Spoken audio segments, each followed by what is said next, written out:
I'm watching this squirrel for a long time, and due to the lackings of food, they are here.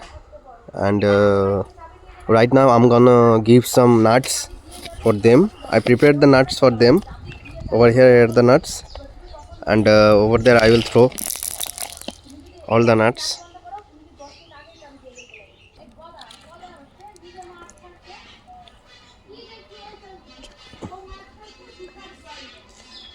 I'm gonna throw these nuts for them because right now a huge amount of lackings uh, inside the garden.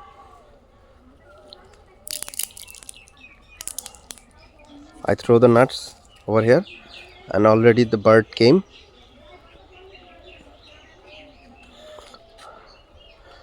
Already the bird come over here, and I hope that the squirrel also gonna come and take the nuts. Please guys, subscribe my channel so that I can do good works. Thank you very much.